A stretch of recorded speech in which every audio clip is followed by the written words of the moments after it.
আর আজকে আমি দেখাবো কিভাবে আমরা আমাদের স্টোরে আইসক্রিমের ফ্রিজের মধ্যে আইসক্রিমগুলোকে সাজাই।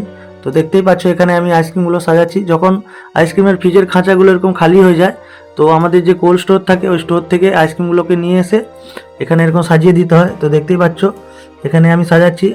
বন্ধুরা, তোমরা একটু ভালো করে লক্ষ্য করলে দেখতে পাবে যে আমাদের আইসক্রিমের নামগুলো কিন্তু সব সামনের দিকেই আছে ফ্রিজের।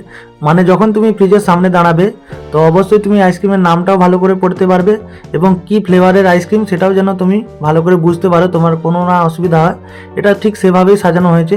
আর আমাদের কিন্তু এইভাবেই একইভাবে একই নিয়মে সব ফ্রিজগুলো সাজাতে হয়, সেটা আমাদের স্টোরের ফ্রিজ হোক কিংবা আমাদের মার্কেটে যত অরুণ আইসক্রিমের ফ্রিজ আছে সেই ফ্রিজ হোক, তোমাকে কিন্তু একইভাবেই সব সাজাতে হয় ফ্রিজগুলো।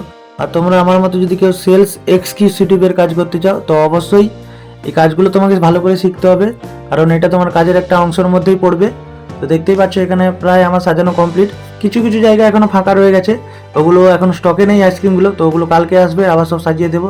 তো দেখতেই পাচ্ছ কেমন হয়েছে অবশ্যই একটা কমেন্ট করে বলবে তোমরা। আর ভিডিওটা ভালো লাগলে লাইক করবে, আর নতুন হয়ে থাকলে চ্যানেলটা সাবস্ক্রাইব করবে।